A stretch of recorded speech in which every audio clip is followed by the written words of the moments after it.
All right, Manik, let's dig right in. What was Good to be here. what was the inspiration behind founding Therma, and how did you identify the need for such a solution in the market? Yeah, appreciate that, Jim. It's always personal, I think, when you start a company or get going as a founder. I was interested in building technology that could reduce waste and improve sustainability. The reason I got into tech, I left government and finance. That was the first part of my life. I worked in the White House, and before that as an investor at a big hedge fund. I got inspired by one of my colleagues who said, they're building a lot of tech in the world. This is about a decade ago. She was writing a book called WikiGov, and the thesis was tech is being developed to make pizza delivery faster and photo sharing easier and all these other cool widgets and apps. But big public problems like safety and sustainability weren't being tackled. So that got me excited and inspired, was looking for areas where I could get involved. And I was visiting my parents who live in a small town in the Central Valley in California called Fresno, where I'd grown up. And it's literally an ag town. We've got walnut groves behind my house and olives down the road and peaches around the block. It's kind of a breadbasket. And we have a lot of family friends in food. And I realized I was talking to some of my family friends and folks I knew, the food supply chain, kind of farm to fork, everyone was using pen and paper. And one of my one of the people I grew up with said to me, no one from Silicon Valley comes out to San Joaquin Valley to talk to us or sell us anything. And only an hour away. It's not like it's very far away. It's just the other side of these hills. But there's this huge disconnect between Silicon Valley and San Joaquin Valley. And that got me thinking about the food industry and problems. Therma was really an attempt and is an attempt to help reduce waste and inefficiency around refrigeration. And refrigeration, it turns out, and cooling more broadly, is really important for the food industry amongst other industries because all these perishables need to be maintained continuously from production to consumption. But most people were using pen and paper to manage and track this problem. And so Therma, the origins really were personal. I was visiting family and friends where I grew up and was looking at safety and sustainability. And the idea came as a way of automating pen and paper tasks around temperature management. That's how we got into sensors and automation, and that took us into energy management, which I can talk more about. So are you guys typically you're coming in and replacing pen and paper? Yeah, most of the time, businesses that we're working with are using a manual log, a clipboard, which is what they've been doing for 50 years. You've got staff and line workers checking stuff to make sure everything's in the right zone. We're using sensors that are drop in place and wireless and basically do it yourself that are about the size of half a deck of cards to automate that. So there's other temperature monitoring systems out there though. So what is it all, are you ever replacing other temp monitoring systems, or is it just trying to get a basis for, your entry point typically? Yeah, absolutely. So there are times when we replace existing temperature monitoring solutions. There's two types that we replace. The generation 1 temperature monitoring was wired sensors. Sorry, that's my dog Espresso who joins me in every video Welcome, phone Espresso. call I have. Welcome. Espresso wants to add her comments. But the wired solutions were basically developed 20 years ago. What they do is they take you drill a line through the side of the fridge or the freezer, and you actually run an Ethernet cable and run a sensor to that. So that can work, but the problem is that it's about $5,000 or $10,000 for the wire up. The drilling, the installation is super expensive. Yep. And so the only businesses that typically have those kind of wired temp monitoring are in the healthcare industry. The inventory value needs to be super high to justify that kind of spend. So hospitals, fertility clinics, blood banks have wired sensors in their mainline refrigeration. But your typical McDonald's, Starbucks, Pizza Hut, Applebee's, the inventory value just isn't high enough. So, and also wired can't be moved. So if these things are moving, or if you want to kind of reconfigure your space, really hard to do that with a wired solution. The second temp monitoring that we replace is generation 1 wireless. Those are using Wi-Fi and Bluetooth to get signal, between the sensor and the hub. The problem with Wi-Fi and Bluetooth is they don't work very well in the inside of a fridge or a freezer. They're great for a home, say a Nest or a Ecobee or an Amazon Ring or a lot of other connected devices. But the problem in fridges, freezers, and the back of house is there's a lot more insulation. The steel and the aluminum and the siding typically blocks most signal from getting through. So generation 1 sensors that use Wi-Fi and Bluetooth don't work very well. And we use radio. So our sensors use a new type of connectivity called long-range radio, LoRa. And LoRa's being used now by almost 5% of IoT devices. It's the fastest growing connectivity layer. It's great for getting signal through dense insulation. And it also uses very little power. So the battery life on our sensors is 5 to 7 years. And that was really our technical advantage. We were able to show we could get really cheap, really reliable signal carry continuously. And that's how we've grown, from a couple of sensors 3 years ago to over 15,000 today. Wow. And any certain markets or sectors that have been like hotspots for you guys?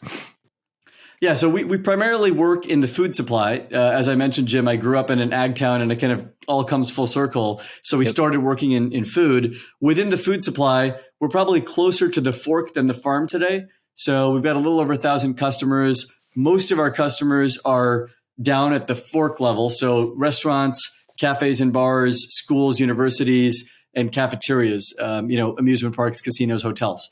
So that's really where most of our customers are. You've got brands like operators of McDonald's, Pizza Hut, Taco Bell, Marriott, Hilton, Wyndham, 7-Eleven. Those are customers. Do you see larger distributors or larger retail folks being a target sector for you guys eventually once you've gotten some additional market share in the existing market?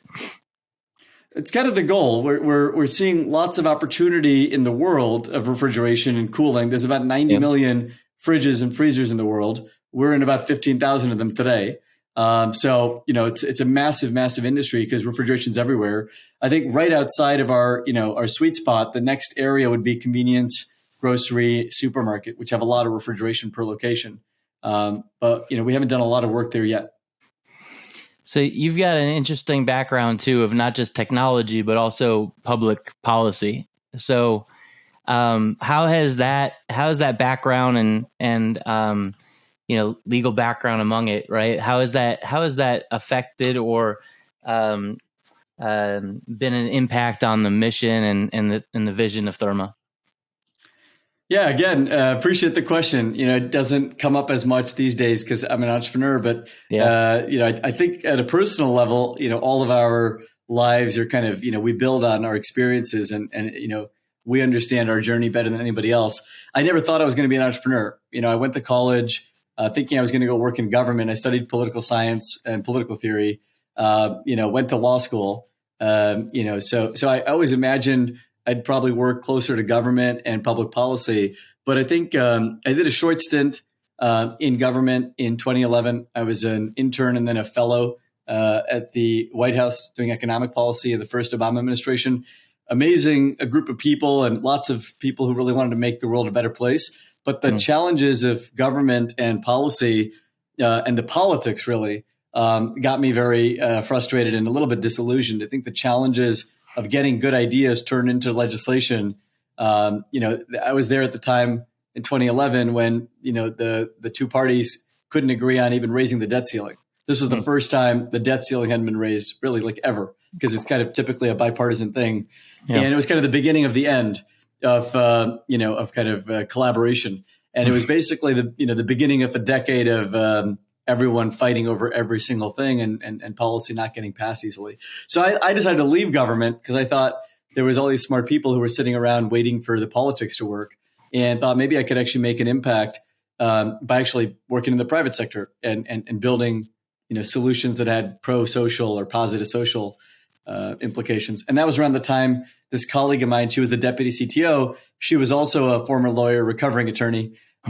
She just wrote this book called WikiGov. So I heard her give a talk about the book, and a lot of my friends were working in tech at the time. I thought, wow, not really that interested in making pizza delivery faster or photo sharing easier, though I love pizza and I love sharing my daughter's photos, but I am interested in building products that could make the world a little bit better. So that's how I got into tech. Coming full circle, again, I think life has a way of, it all makes sense in the rearview mirror. We're doing a lot of work right now with, government-based, financing initiatives, government programs that allow us to subsidize our energy efficiency and energy optimization product. The Inflation Reduction Act, the IRA, this kind of huge bill that was passed recently, is a big tailwind. Creates a lot of incentive for businesses and residences to install solutions like Therma. And Mhm. so having some of that experience on the public policy side and knowing a bunch of folks working on the legislation and regulation, I think makes it possible to think about, where the overlap might be of the products we're building and ways to leverage, either grants or government initiatives or tax programs. And certainly that's powerful because for a business owner, we sell to businesses, they're looking for ROI. And if we can Mhm. help make the ROI easier and better, that's a win for them. So yeah, I think that's been a big benefit recently of having that public policy background. The other thing I'll say, a lot of my friends, I live in California now, lived on the East Coast for almost 15 years. There's this kind of artificial divide I find between my friends in tech and my friends in government.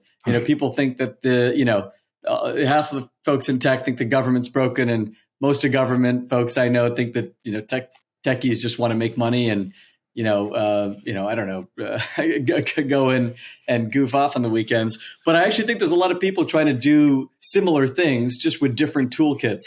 And if you can figure out ways to kind of connect those dots, 1+1 can equal 4. So that's an area where I spend time trying to get both sides to connect and better understand each other. So let's go back a couple years as it relates to the combination of the two and what we experienced from a pandemic perspective. I'm sure there was heavy impact on the cold chain industry that you experienced at Therma from COVID-19. What was that impact and how did that change the landscape? How were you able to adapt to the changing landscape? Yeah, it was really, really challenging, Jim. As for so many people, I think COVID changed everything for many, many businesses. We had just launched Therma, so the idea for Therma came up in the back half of 19. We were watching users in the field, in restaurants and cafes in the Bay Area. We realized there was all this opportunity to replace pen and paper with sensors.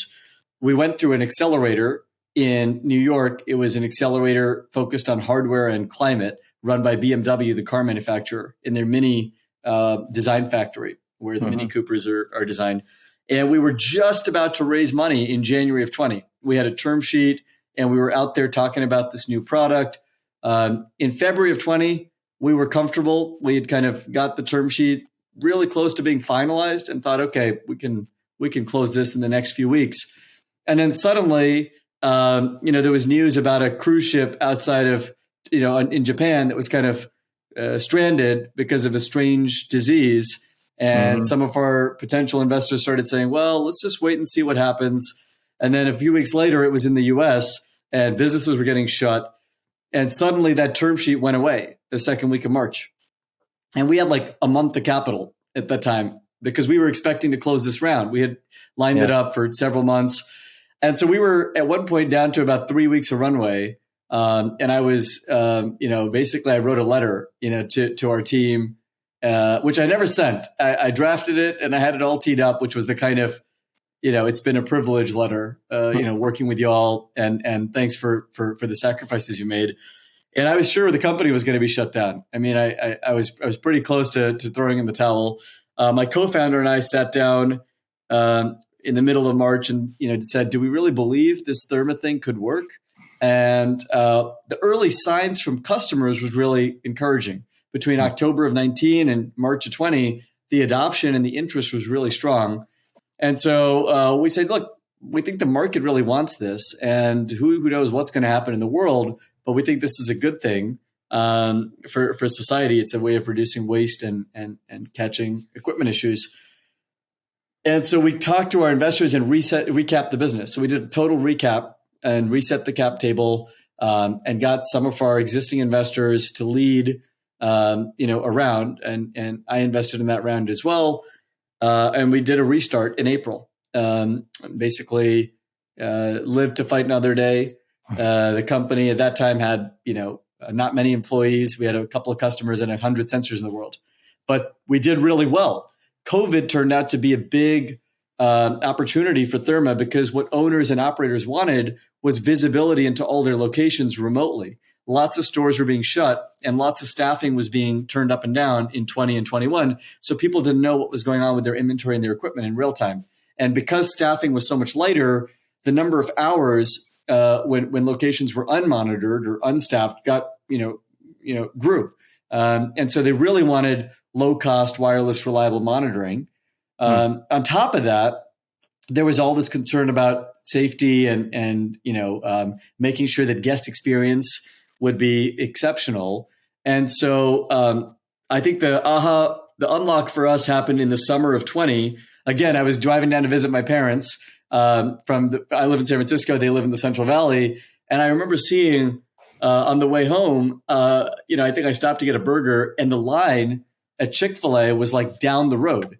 And the lines at Taco Bell and McDonald's were just out the block down the road. And the reason was because no one could go in store to dine. Yeah. So everyone was doing takeout and drive-through. And so quick service restaurants were crushing it. They were doing really well. So I called up my sales leader and said, we got to sell to QSRs, fast food. That segment is doing really well because we couldn't figure out who to sell to. Everything was shut.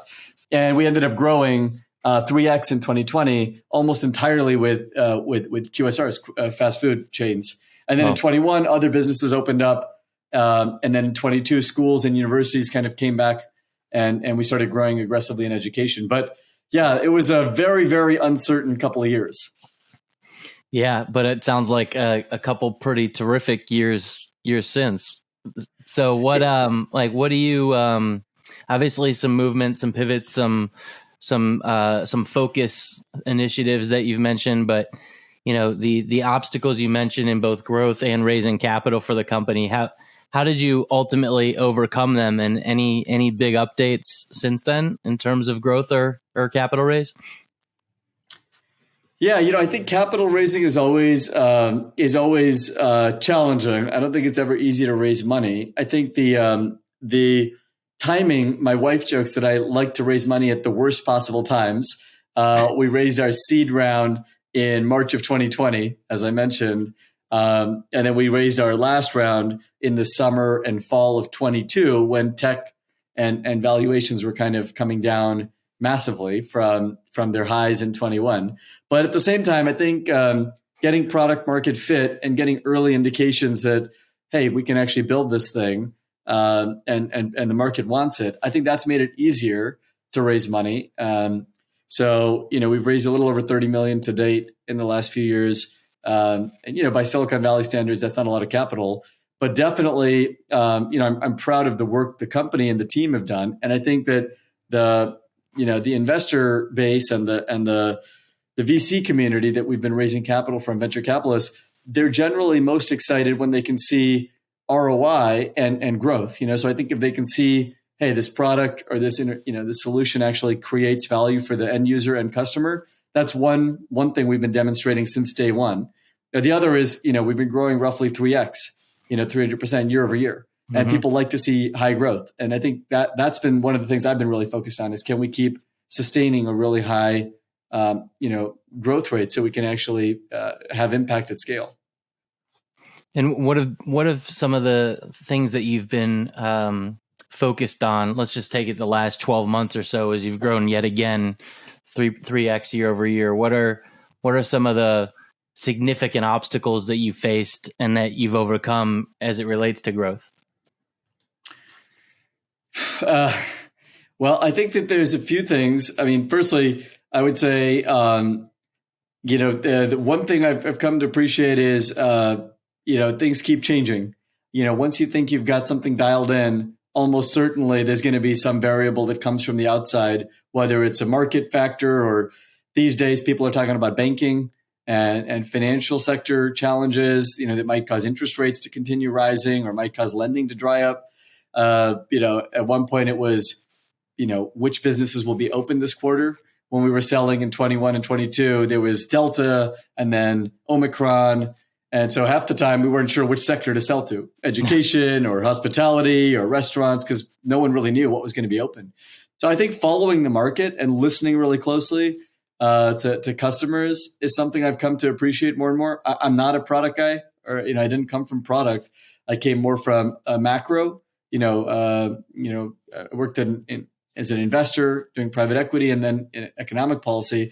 So this ability to kind of listen, not just to what people are saying, but what they're doing, I think is a really powerful way to drive growth. And I think our product org has done a great job of seeing where the needs are and listening for what the product and the solution needs to have. So our latest solution, which we added this year, came from the market. We added an energy optimization layer on top of our monitoring layer. That energy optimization idea came from one of our customers, which was actually turning refrigeration on and off when energy prices went up in late 21.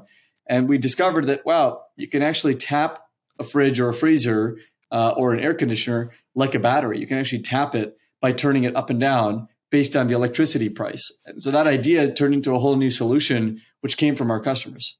And that's driving a lot of growth this year. And in terms of some of the obstacles that you faced on the way there, are there any certain stories that come to mind of things that have shaped the company's direction, obstacles you overcame? I mean, so many. How long do we have? I think I'll give one example. The idea for Therma and the entire company was really a giant pivot, a learning from the company I was building previously. So between 2016 and 2019, when I was still working on farm to fork, safety and sustainability, I was doing it with a different solution, a different approach. The first product I built was called Collaborative Inspect or Co-Inspect, and it was a mobile app. And the idea was to replace this pen and paper way of checking stuff with a digital version, a mobile app that could sit on a tablet or a smart device. And between 2016 and 19, when we got started, Chipotle was dealing with a bunch of food safety and quality issues. They were in the news all the time, and the market cap was down, almost 42%. And so we thought, okay, if these big companies are struggling and a lot of people are still using pen and paper, there's got to be an opportunity for digital tools. Turns out that a mobile app, though it sounds good, is not the best way to solve the problem around temperature monitoring. When people are checking this stuff 4 to 8 times a day on a clipboard, replacing that with a digital clipboard is only marginally better. They still have to check it 4 to 8 times a day. And on top of that, now we're basically putting timestamps and geolocation on that list. And so it's becoming harder for them. They actually have to really be constrained in when and how they do the work. So it took us years to grow Co-Inspect. We grew it to about 5,000 locations, but it was really, really painful. I think I must have gone to 40 states selling it, probably 500 sales meetings. Really, really a lot of friction.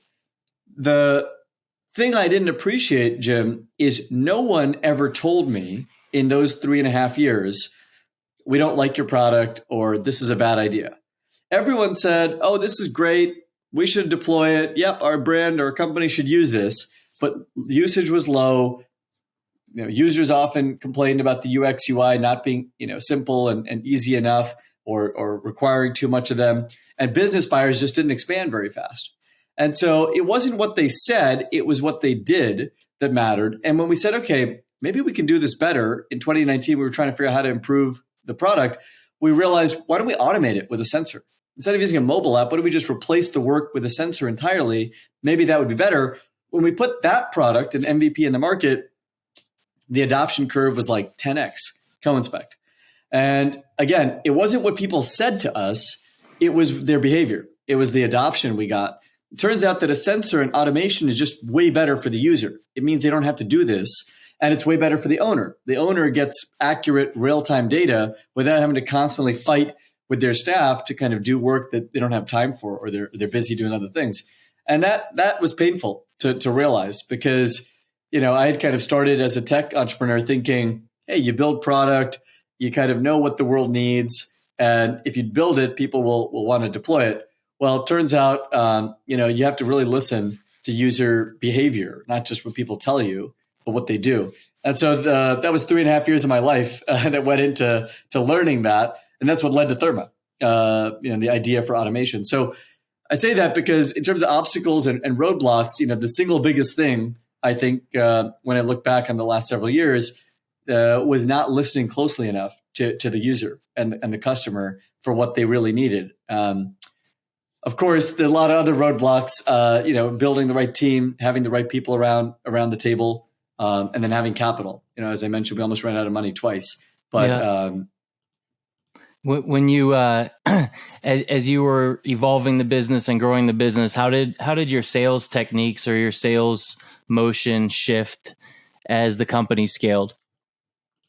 Yeah, a couple of things that are improving and shifting right now. So I think that we've changed the way in which we sell by expanding the number of channels and professionalizing how we sell. But when we started, we were really just kind of scrappy, small team, and so it was a very kind of, I would say, kind of traditional B2B, cold outbound model. So we had a small team of sales development reps that were generating leads, scraping public databases, searching for names and contact info, and they were cold calling, telling people about our product and our offering, and trying to book demos. And those demos were done by typically our sales team, which was at one point me, and then eventually we had a couple of account execs, and they were doing inside sales primarily. So qualification, demos of our product online on a webinar, and then we'd structure a pilot or a proof of concept. In some cases, go straight to a contract. But that's the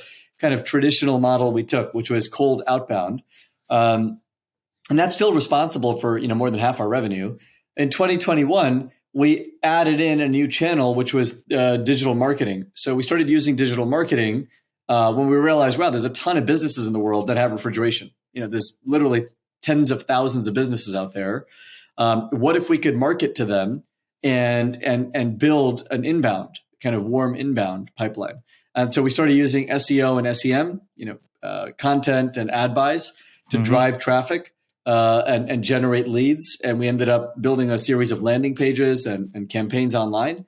And that allowed us to get a lot of interest and convert a lot of customers that we would never have known about and might never have gotten to know or reached out to. And so digital marketing started leading to inbound. And we focused that on small businesses, kind of 10 location or less owner operators. But as a result, we picked up operators of, pet stores, funeral homes, hospitals, fertility clinics, breweries. I think we've got 25 breweries at this point, some wineries, just a whole bunch of verticals out there that have refrigeration that we would have never thought to go after because we were going after, quick service restaurants. And so that's become our fastest growing channel. Which is kind of a marketing driven, there's no humans involved. So there's no salespeople. It's an entirely self-checkout using our e-commerce engine. So you can go online, buy Therma, have it shipped to you directly without talking to anybody. And the third channel is partnerships. We just launched that this year and happy to say we've signed 2 partnerships to date. And it's really a distribution channel. We're trying to look for ways to kind of scale Therma through third parties, folks that either could resell or bundle our product into their offerings. And we've signed 2 contracts or 2 partnerships with facility maintenance platforms that have service technicians and basically schedule truck rolls and do equipment repair and replace. So that's the third and kind of youngest or newest channel we've got going today. Any things that you've tried along the way that didn't work? Many, many things we've tried that didn't work, but I think that's how you learn. I think it's iterative. We're constantly trying new things. We tried a kind of we tried a couple of marketing tactics like free sensors or buy 2 get 1 free. These kind of pricing gimmicks that give you a chance to test out market interest. Generally, what we found was unless there was really strong need, people either didn't use the sensors or the extra sensors just sat there uninstalled, or they would just return them to us after a couple of months. And so we stopped doing the kind of free or freemium model because while people signed up initially, they didn't really last. And our product is entirely subscription based. We don't sell hardware. We don't sell installation. So we only make money if a customer stays with us long term. And so it's very, very easy for someone to sign up and then churn after a month or 2 if they don't like it. Sure. And that's really, that's really important for us not to have happen because we're then, eating that cost. So we stopped the freemium approach because we discovered it wasn't aligned with the ROI. we stopped selling internationally in late 21. We sold Therma in 2020 and early 21 into 12 countries. And that was just me as an entrepreneur and a founder saying, hey, there's refrigeration everywhere. How come we're only selling into the US? It turns out when you're a small company, you can't boil the ocean. You can't do everything. And so we almost, we were just losing our shirt trying to fulfill orders in the UK and Mexico and, Saudi Arabia and China and all these places where, there's a lot of places where there's refrigeration and temperature gets hot. But, small team based out of the Bay Area can't do everything. So that turned out to be a bit of a disaster when we were small. Things like that. So coming full circle now on all these opportunities, all the growth that you've experienced, how do you now measure the success of Therma, both in terms of financial performance and social impact, since you seem like a big social impact guy as well? Yeah, appreciate that. I mean, I think it's early. We're kind of in year 3. Coming into kind of a growth stage, a kind of starting to grow more ambitiously. So it's hard to say how we'll do long term. I think I'm very excited about the potential because both the problem we're working on and the need are growing rapidly. The problem we're working on is growing rapidly because there's a ton of cooling in the world. And cooling is actually a growth sector. So there's already 90 million pieces of refrigeration, and the sector is growing at over 10% a year globally because a lot of the world doesn't have refrigeration today. Right. So Latin America, Africa, parts of Asia don't have that much refrigeration per capita, which means a lot of new refrigeration's coming online, and most of it's unmonitored and not optimized. It still run the same way it was in 1950. You plug it in the wall, you set it, and you hope it doesn't break or fail. And that means the inefficiency and the waste around the energy consumption and the food spoilage is causing emissions. It's causing global warming. And ironically, the warmer the planet gets, the more cooling we need. And so I think that the problem area is getting bigger, and our solution is getting more mature. Now we're in over 1,000 customers, and we're just getting started. We've got a really great team. We're about 65 people, and I think that the team is a combination of product, engineering, data science, installation, implementation, experts. So we've got a much more robust team than we did a few years ago when we were just a small handful of people. But startups are hard. Starting businesses is hard. So every I still wake up wondering if we're going to run out of money, wondering if we have the right marketing one pager, wondering if my wife's going to kill me if I miss a dinner for some last minute, disaster that has to be dealt with. Those kinds of things come up all the time. How do you manage that? Well, the coffee helps. Having a dog helps. I have a 2-year-old, which is the best, part of my life. I think the kind of, balance of kind of keeping it in perspective has been really valuable. I've been with my partner. My wife and I met freshman year of college 22 years ago. Wow. So we've been together for 22 years. We got married 10 years ago, but we've been together since we were 18. And so she's my best friend, and that helps. She's known me since the beginning. And so I try not to take it too seriously. She doesn't take any of it very seriously. And so I think it's also humbling to remember that these things are not entirely about you. I think the work we're doing is trying to reduce warming and trying to reduce waste and help businesses. So I feel good about, trying and putting one foot in front of the next to make the world a little better. But, sometimes I got to remind myself that there are factors at play and there are forces at work that you can't control, like COVID, or like the world of finance. But, still having fun.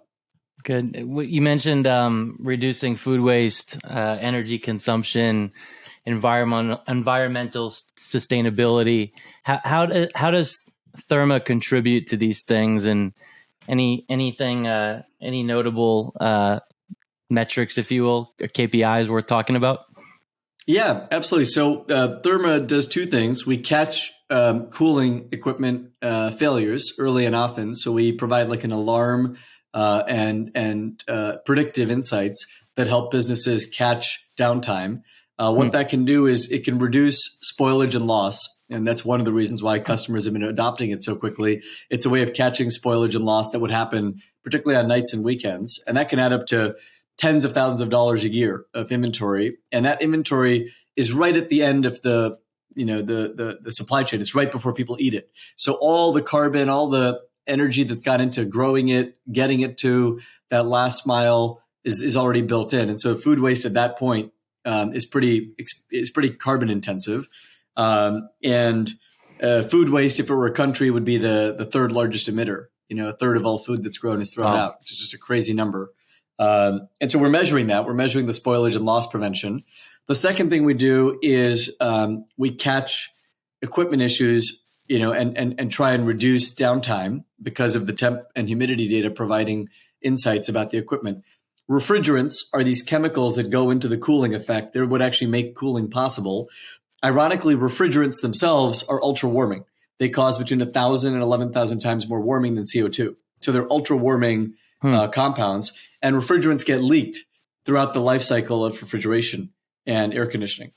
Now, because refrigerants aren't that expensive, businesses don't generally, pay much mind to refrigerant leaks.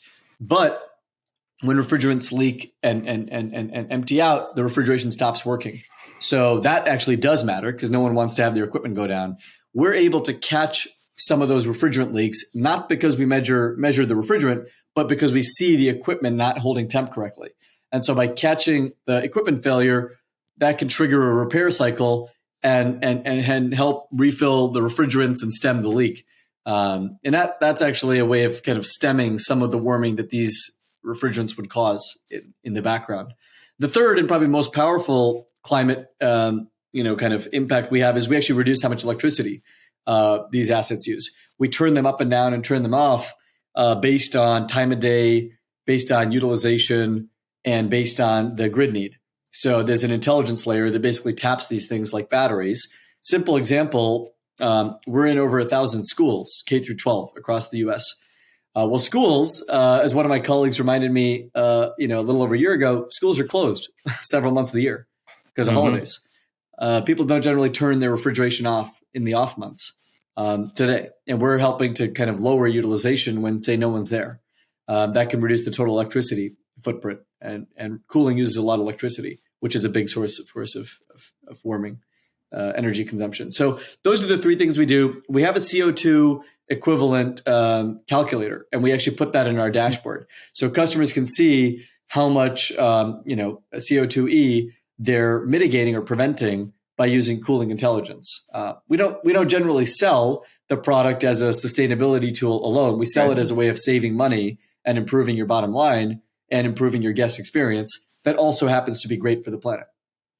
Yeah, awesome. Any aggregate numbers of reduced waste or energy consumption that you can talk about or that you use as kind of like a use case? Any particular customer that you've gotten incredible metrics from around reducing waste and energy consumption? Yeah, no, just kind of simple metrics. We're on the food waste side. We've been able to, we use a third-party firm that kind of validates social impact. We measure around 1 metric ton of CO2e emissions prevented per location per year on the restaurant side, and that's food waste. On the energy consumption side, per location, yeah. Wow. And we use an EPA tool called the WARM calculator, which converts food waste into CO2e. So it's a kind of federal calculator. It's a standard way of turning any of these impact metrics.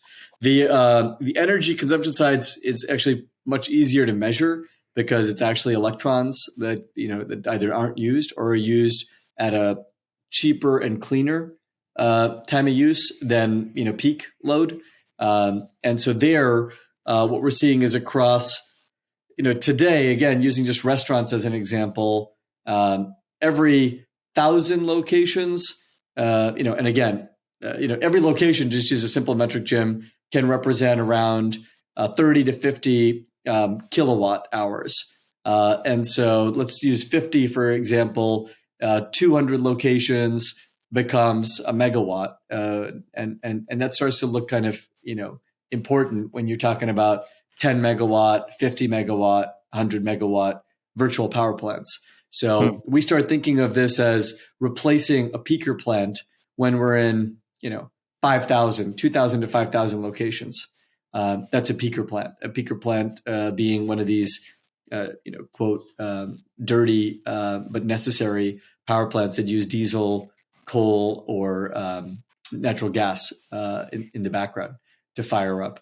And so, we think of ourselves as kind of helping to replace peaker and reduce the need for new peakers to go online, which there's quite a bit of data out there on what a peaker plant does to the environment in terms of CO2e. But they're essentially the kind of the dirtiest, most emittive sources of power in the world. But they're necessary because the grids run out of electricity. So virtual power, what we're trying to do by turning things off, reduces the need for peakers. Very cool. Very cool. All right. Ready to close us off with our Founder 5 today. So 5 quick hit questions about your growth and your company's growth. First one is number one metric or KPI that you are relentlessly focused on. Yeah, as a kind of a sales-driven founder and someone who's always looking at the footprint of the company, I guess the annual recurring revenue is probably the number that I stare at every day, which is our run rate revenue for the business. It's certainly what your investors probably want to hear. I'm sure we're pretty transparent about it. We report it every month, but yeah, it's definitely a dashboard I keep front and center. All right, a top tip for growth stage founders like yourself. Surround yourself with people that are better than you and that inspire you, like in all ways. It's great to be the least smart person in the room, and it's great to be the least experienced person in whatever area you're trying to grow in. So just the quality of the people around you might be the single most important thing. Awesome. All right. Favorite book or podcast that's helped you to grow? I really liked John Steinbeck's East of Eden as a kid. It's one of my favorite books of all time. It has nothing to do with being an entrepreneur, but it has everything to do with taking ownership for your life. Yeah. And the book ends with this quote or this phrase, Tim shall, thou mayest, not thou shalt, but thou mayest, which, when I always reflect on that, there's these questions about fate and destiny. And I think what I love is that in the space between, fate and destiny, we do have some agency. I really believe it. I really think we do have some ability to shape our future. And as a founder and entrepreneur, I think you can always come back to that idea that you do have some ability to shape your future, whether you're about to run out of money, which has happened to me a couple of times, or whether you're, coming off a high of a fundraise or a big win with a customer. Yeah. Just keeping that conviction that, hey, it's still, you do have some agency, you do have some ownership. Just take the reins. Take the reins. A good one. That's a good one. All right. Piece of advice that counters traditional wisdom. Don't raise capital until you're really sure that what you're building has sustainable product market fit. I think raising capital sounds really compelling. And of course, there's lots of news and lots of press that comes with raising money. But raising money is really a tool, not an end. It's just a way to scale impact and to kind of do things faster or with more robustness. But if the fundamental thing you're building, if you're not sure it has product market fit, if you're not sure it's something that the market really, really, really needs and wants, you can end up spending a lot of time and energy and money chasing something that ultimately may not be the right direction. And the problem with capital is it just becomes an accelerator. So it's kind of like if you're driving and you're not sure if you're in the right, part of town, or if you're in the right road, if you start stepping on the accelerator, that's not necessarily going to help you get to your destination. That might take you further from where you're trying to go. And, I certainly did that once when I raised money before I knew we had product market fit with Co-Inspect, and ended up consuming more time and years of my life and took longer to unwind. Plus you're burning up capital and that's hard too. Right. Right. All right. What is going to be the title of your autobiography when you have achieved all you set out to achieve? The arena, or something to that effect. I really like the Teddy Roosevelt, the man in the arena. I don't know Yeah. if you heard the quote, but it's not the critic that counts, not the man who pointed out where the strong man stumbled or the doer of deeds could have done better. The credit belongs to the man who's in the arena, whose face is marred with dust and sweat and blood, who strives valiantly and errs and comes up short again and again. That's good. You That's good. I know, like that a lot. Awesome. that's kind of, I think, being in the game, just hustling, trying Being to in the make an game. impact. Yeah. Yeah. Just being in the arena. All right. You've given so much to our listeners today. Time for a little bit of self-promotion. How can those listening help you out? Appreciate that, Jim. We're always looking for partners. We're always looking for promoters and talent. If you're interested in what we're building at Therma, please reach out to me. It's Manik, Manik, at hellotherma.com, Manik at hellotherma.com. We're on social, hellotherma.com on LinkedIn and Twitter. We're hiring. We're looking for customers. We're looking for partners. So definitely, check out our work in the cooling space. I joke I'm trying to make cooling cool. And thanks for listening in. Thanks for having me, Jim. Yeah, Manik, thank you so much. Thanks for joining. And thank you, everyone, for listening in.